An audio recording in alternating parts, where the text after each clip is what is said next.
Caregiving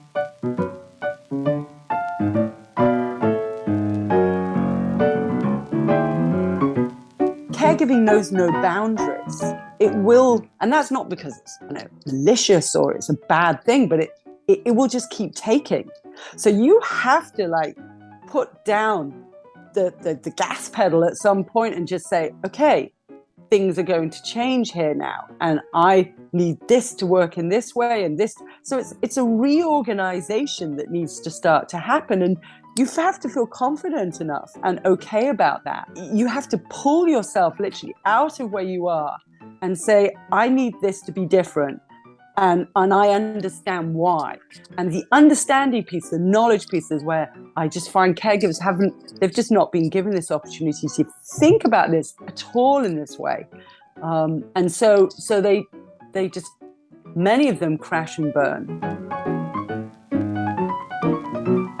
Hello, and welcome to Not Born Yesterday, a podcast dedicated to older adults and the challenges and joys of aging. I'm Miriam Goodman. Not Born Yesterday is brought to you by Next Village SF, a local nonprofit providing older adults in the Northeast neighborhood of San Francisco with support to help age in place. I'm Lynn Winter-Gross.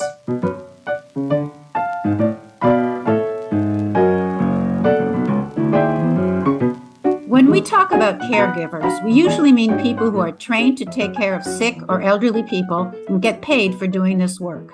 But today on Not Born Yesterday, we want to talk about that huge percentage of caregivers who are family members or close friends who are unpaid and do this work out of love. For individuals who accept the responsibility of caring for someone due to illness or disability, it is a challenging and often difficult experience. According to AARP, more than 1 in 5 Americans is a non-paid caregiver to an adult or child with special needs or illness. Today's 53 million unpaid caregivers often have difficulties organizing support, and many report that their own health has become worse due to the emotional and physical stress. Tanya Yarkoni is a caregiver. She's a caregiver to her 15-year-old daughter, Leah, who has a rare genetic disease, is autistic, and nonverbal. She and her husband have 2 other daughters, and Tanya decided to focus on the caregiver predicament when she was realizing her suffering was also an opportunity to find happiness and thrive. She now guides a Facebook group called Changing the Emotions of Caregivers, and she runs intensive group coaching programs where she helps long-haul caregivers, many of whom have lost themselves in this role, to get back to control of their lives. Tanya's system is called Integrative Caregiving. It was developed for family caregivers who feel they've neglected and lost themselves within the role of caregiving. Tanya, welcome to Not Born Yesterday. Thank you. Thank you for having me. So you're working with other adults who are going through the same kind of a situation that you went through. Who's the typical adult that could benefit from one of the programs that you're offering? Well, actually, I work with all sorts of people. It is mainly adults, but it could be parents of children. And the children may not only just be young children. I also work with parents of adult children as well. I work with husbands and wives who are caring for their loved ones. I also work with caregiver children who are looking after their parents. So it runs the gamut, and there's no, from my perspective, it doesn't really matter who they're caring for in terms of what illness they have or what their disability may be, because I've found that actually the caregiver predicament, as I refer to it, is pretty universal. And so I end up sort of addressing the same issues with everyone. So how can a family caregiver learn to cope with stress and anger? Can you give us some example of tools to work with? Yes. So it really, before you can approach a caregiver and say, you need to deal with your stress, because obviously they all know they're stressed. And that is something that almost becomes annoying to caregivers, is to be told they need to deal with their stress because they're just very overwhelmed with their situation. And so even when you say things like you need to take care of yourself, they become annoyed with that too, because it just feels like an impossible situation they're in. And so they're really, the beginning of this journey that I take caregivers on is starting to understand what's happened to them in this role. And many of them don't identify with the role. They're not even looking at this thing as something that is separate to their experience of just being either the parent of or the child of. So the emotional attachment that they already have is in a way getting in the way from them being able to do this role with a level of objectivity that is frankly required. So the first thing that you need to do is go on a process of actually understanding what's happening to you in this role, understanding how you have gone into a state of fight or flight, of stress, which in the caregiver situation is chronic. You're being triggered all the time. It's going on for possibly years. And so what's happening to your body is that you are developing all these new patterns of behavior that over time take over. So that's when we suddenly start to hear with caregivers that, they've gained 20 pounds, they're not sleeping well at night, they're feeling depressed, they've isolated themselves from their friends, they're no longer taking care of themselves and doing the things that they used to do. These are all very common traits of caregivers. And so what we have to do is kind of step back and first take a look at these things that they are no longer doing and understand what in their behavior has changed.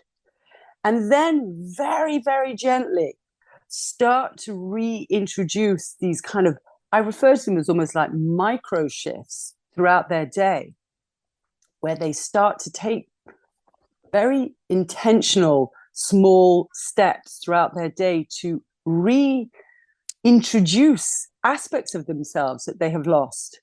So if in your day, for example, what I get caregivers to do is literally set an alarm clock, every hour, 2 hours. What are you going to do that's intentionally away from your caregiver role, that's got nothing to do with what you, and that it's absolutely focused on things that you need for you to feel like you're still a human being that has a life beyond caregiving. And so it could be anything from, I'm just going to go and listen to music for 5 minutes. I'm just going to step outside and walk around the block. I'm just going to call up a friend. I'm just going to, prepare some food for myself that's healthy. So each of these intentional steps that we start to do, and this is part of, by the way, a much bigger program that I do with caregivers where I'm building awareness with them about what's happening to them in their day so that they become much more able to focus on themselves and then start to take these steps. So it can't just be done with, well, you need to now start taking micro shifts throughout your day. That it has to be done as sort of part of this holistic understanding of where you are. So there's a lot of information that I'm giving caregivers at the same time. They're also in a group working together, so whether they can kind of share and talk about what's happening to them and be motivated and frankly seen by other people. That's another aspect that happens to caregivers, is this sort of invisibility factor where they sort of get lost and rightfully so, sort of say, I disconnected. And this disconnected thing that happens is all linked to the primary problem, which is stress. Stress makes you almost tunnel visioned in the way that you manage things. So giving the example of, let's say, the deer running from a lion. Okay, when the deer is running from the lion to get out of the way of the lion and run to safety, it's not going to stop on the side of the road and take a look at the flowers, right? It's focused on getting out of the way and into a safe place. Caregivers, in many ways, are in that situation multiple times in their day. They're being triggered in all sorts of ways. It can reach places of actual trauma that they're experiencing in their days. They become hypervigilant. They become enmeshed in the caregiving, the person that they're caring for, so that they may even start to feel like, how that person they perceive is feeling then becomes their own feelings. So it becomes so sort of focused around the person that they're caring for, that there's almost no boundaries to it. So what we're trying to do here is firstly understand what's happened to me here. Then there's of course all the emotional baggage that you may also have as you've walked into this role, the history of the relationship that you have with this person. So it's a very complicated story, the caregiving role that someone walks into, and most of it they're not aware of. They're just doing what they believe they should do. We are wired to care for another person. It's within our system to do that. But at the same time, we're also wired to be stressed. I assume there's a lot of sense of sorrow and anger and why me? How did I end up here? And then also feeling guilty for taking time for myself, for going out and taking that 10-minute walk when my spouse or child needs me. There's a lot of guilt. People feel like they should be able to do this, that they should be able to handle it. And you know what? That's another part of where it gets confusing to people is that, you know, many of the chores and the things that they're doing in their day, it's not rocket science, you know, it's simple things. I mean, some of the things may be more challenging. Some of the things, certainly with complex medical tasks, that they're more difficult. You know, dealing with insurances and chasing after things is more annoying and more difficult and confusing. But a lot of it's sort of routine stuff. But what they don't understand is the stress element that's attached to that. So that over time, actually, it was a wonderful woman that I interviewed myself a while back, and she sort of gave the analogy of the lobster that's being sort of inched into the boiling hot pot of water. It's not a particularly nice analogy. And as you imagine this sort of lobster going in, it's sort of being inched into the point where it becomes unbearable. And that's what happens, is suddenly they look up, and at that point they become angry. At that point they feel like they can't handle it anymore. Grief is a whole other component to this caregiving story, which is also confusing. People are grieving somebody who's actually alive, and the world around us doesn't know how to deal with that. We don't live in a culture that particularly even deals well with people who are mourning when somebody has died, never mind when they're still alive. And so you can become extremely isolated with that experience as well. And so this is a very complicated emotional journey that you are in, with a sort of a pressure cooker experience happening at the same time, and expectations that you should be able to handle this, and that this should be something, as a caring human being, that you know how to deal with it. But it's actually, you're walking into territory that you've never been in before. How do you protect your other children if you're taking care of an adult parent or a husband and you have other children? How do you save some time for yourself and to take care of the others in your family? I think over time, if you are guided and you do take necessary steps and you do understand that this, I mean, in my case, I've been doing it now for 15 years. At some point, I looked up. There were a few sort of milestone moments for me, like moments where I was like, okay, wake up, Tanya. Your life is going in a certain direction. And if you don't make changes, this is not going to get better. And there were also moments where I suddenly woke up and realized, okay, the coping mechanisms that you've had that have worked for you or just about worked for you until now are no longer working. They're not working in this constellation. You need to make changes. There's stuff that connote habits and behavior that is no longer working in this setting.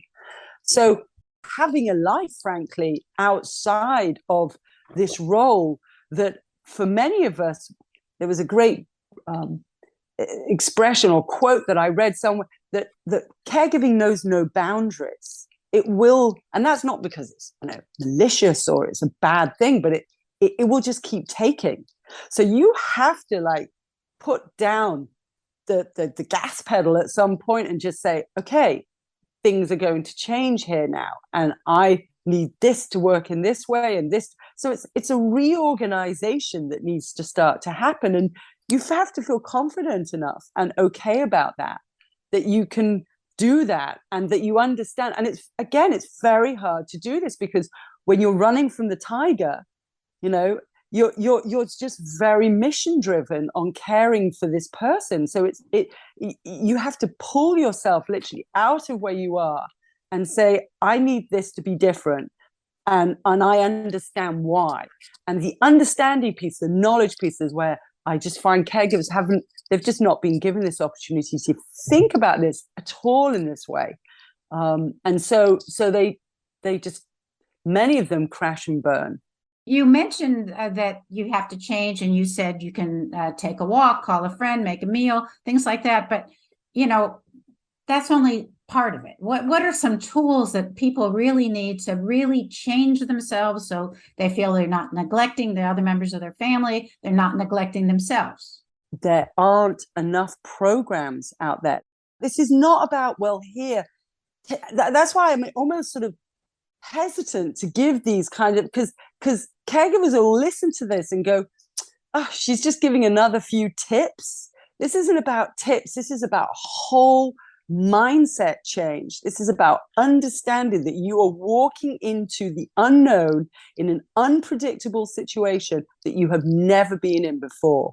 And the fact that you're a nice person or a caring person or is frankly nothing like enough for you to go through this role and do it well. I assume that group support is very helpful. Group support is helpful. Obviously, I mean, look, these are things that, we all know, like taking care of your health, going to doctor's appointments when you need to, eating healthily, exercising, making sure you get good sleep, spending time in groups with other people who are going through similar things. But again, even that, you want to be with people who are in a mindset of change, who aren't just going to vent and complain. Like, there is value to that, of course, because you need to be seen by other people who are going through a similar thing. But ultimately, this caregiving role, for many people that I work with, I have started to see that it becomes an opportunity, almost like a springboard for change, in a way that they haven't had before in their lives. Because all of a sudden they're being forced to stand up for themselves, perhaps in a way that they've never done before. It's a level of self-advocacy that people have never had before. Because up until that point, many of us are just go with the flow. We'll do what we're told. We've been told this is what we should do. These are the jobs we should have. This is the relationship. We just kind of go with the motions. We go with what the society and the culture and the people around us, and we all think we'll just kind of get through it. And then you're thrown into a chaotic situation like this. It requires a whole different level of training. I just wanted to know if there's anything we've missed that you would say to somebody who's out there doing the caregiving right now to a spouse or a child. The sooner you can go and find a way to understand that this role is a role that doesn't understand boundaries and will continue to take over, the sooner you can pick up on that and start to take very deliberate, intentional steps to care for yourself within this stress setting, the easier it will be for you, and the less you will find yourself sinking into a hole and reaching burnout, which is, I'm sorry to say, there's a high percentage chance of that happening, certainly at the moment. Well, Tanya, thank you so much for this helpful conversation. Our guest today was Tanya Yarkoni, and you can connect with her at integrativecaregiving.co or via email at tanya@integrativecaregiving.co. Thank you. Thanks so much. Today on News You Can Use, we want to share some information we read in a blog post by Don Aiken, who writes a blog called The End Game. A few months ago, he posted an article called The Plot to Kill Medicare. According to Aiken, large healthcare companies and investors are working to convince the federal government to privatize Medicare. These for-profit companies want the feds to turn over $880 billion of its funding to them to administer. And if they're successful, Medicare recipients will have no options like Medicare Advantage or supplemental plans. As private insurers, they then have the incentive to possibly spend less than they receive from Medicare and may deny payments for expensive services so they can earn more profits. Anytime a public entity like Medicare or the Postal Service is of interest to the private sector, you know someone sees a money-making opportunity. This program was originated during the Trump administration, and it was then called direct contracting. To sound more beneficial to the public, the name was then changed to Accountable Care Organizations. While the current administration stopped a major rollout of the program, they didn't kill it, and they're still permitting tests of the plan in several dozen markets. Even without this possible switch to private administration, current Medicare Advantage plans have found ways to make money. They take Medicare funding, which you contributed when you paid into Social Security system, and continue to pay as a Medicare recipient. And they use 98% of this to pay for healthcare costs.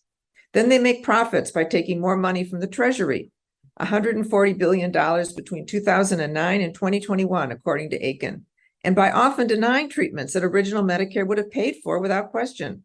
Aiken adds that the large insurance companies have made $150 million in campaign contributions to members of both parties. So perhaps that's why we haven't heard from our representatives about this takeover scheme. It seems cynical, but could be true. If you're disturbed that $880 billion collected from taxpayers to protect our health in old age may be given to the private sector so they can provide less care and more profit, perhaps it's time to act. And if the idea of privatizing Medicare just doesn't feel right, contact your senators and representatives today and tell them that the public good is not for sale. After all, it's your money.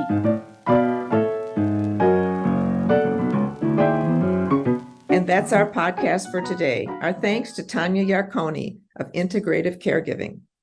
You can learn more about Next Village SF at their website, nextvillagesf.org. Our theme music is from Hook Sounds, and Jason Dahlstedt is our engineer. And thank you for listening. We'd love to hear what your concerns are and how we might help. Please contact us at notbornyesterdaypodcast.org. Be well, stay strong, and remember, you weren't born yesterday. I'm Lynn Winter Gross. And I'm Miriam Goodman.